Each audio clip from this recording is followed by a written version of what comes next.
New Mexico. We have them fifth. The fans have them third. They have had some major changes going on in their back line. And maybe that's right, considering how poorly of an end it came for them in the last year. Granted, not really a defensive problem, but also kind of was. If you watch the game, you know what happened with FC Tulsa.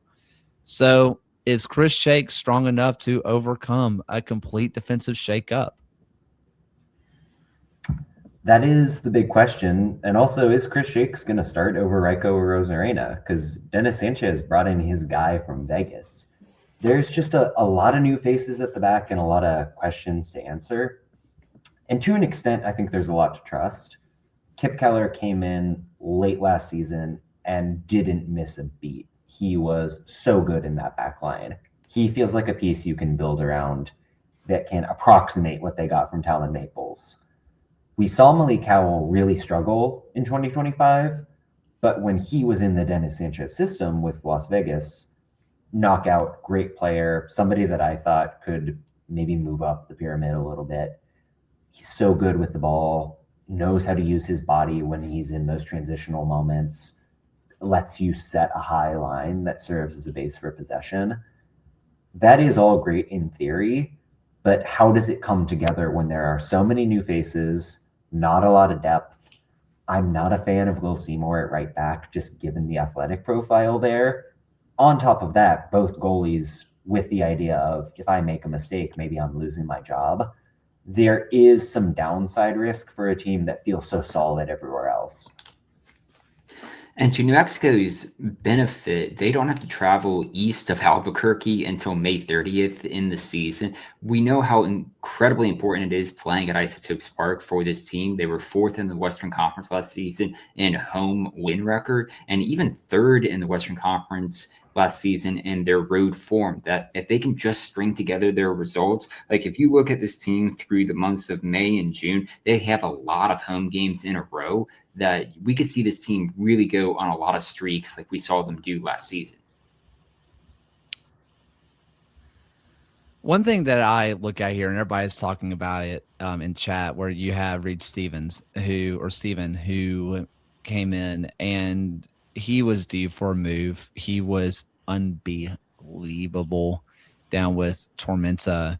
Seeing how he pairs with the Greg Hurst is going to be really interesting for me.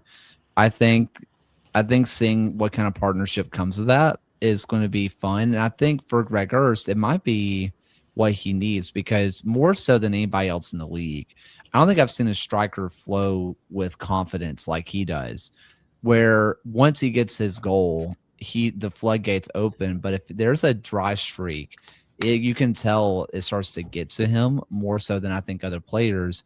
Having a Reed Stevens by him might take that pressure off him, and we might see a more open flowing Greg Hurst that we haven't seen since Union Omaha.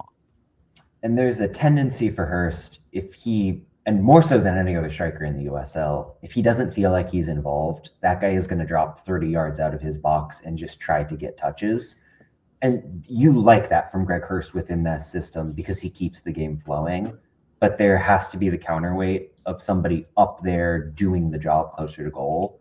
If you've got Reed Steven, if you've got Justin Rennicks, who had a cup of coffee in MLS and was good in Europe the past couple of years, suddenly there are forwards and wingers that have that instinct in a way that Hurst sometimes doesn't. Feels like a better balance for sure.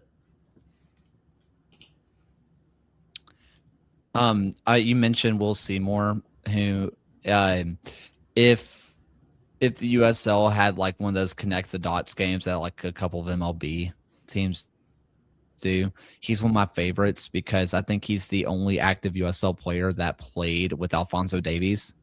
Like when Alphonso Davies was starting on the left back side, Will Seymour was starting on right back. Like they were playing together, and I just think that's awesome. So Bayern should sign him. Welcome back, Vincent Kompany's man. I'm looking at this back line as well with Howell, and as a jaded Birmingham fan who saw Howell for exactly 2.5 times and never again and gave up Kobe Hernandez Foster for him, it's fine. I I do wonder if we're going to see him return to that Las Vegas Lights version of himself. He had a little bit of an injury bug in Birmingham. It's not, he didn't get dropped for a lack of talent. It was a little bit of an injury thing. Maybe having a healthy offseason and a coach in Sanchez who knows him and trusts him will give him a lot more confidence. I'm going to be really intrigued to see if he can bounce back to 2024, Malik. He's just not the kind of defender you want sitting back in a low block, being forced to do that. So in that sense, I think New Mexico puts him in advantageous positions. I feel pretty strongly that he's somebody you can rely on, but I understand why others maybe think differently. Also, I find the Arozarena conversation to be really interesting as well, where and granted, this is on me, so if somebody pulls up film and says you're wrong, I will happily accept that. But off the top of my head, Ryko and Chris Shakes both kind of have the same issue, where they're good shot stoppers, but I don't necessarily always trust their hands. And so it's like, are they going to give a cheap spill in the box? Maybe. They're good enough shot stoppers usually to fix that problem, but are they going to let in a goal where maybe they try to punch one instead of catching it cleanly? Maybe. That's going off of memory from a couple years ago, to be fair. But I want to be interested to see if that's a constant problem for New Mexico, where Tambakis, after Steinwasser retired, there weren't that many just truly safe hands in the USL anymore. I wonder if you're going to see someone from Tambakis who was like that next best guy of super safe hands. He was going to catch it and not let it go. If maybe New Mexico sees regression in that front. No, that's a good shout for sure.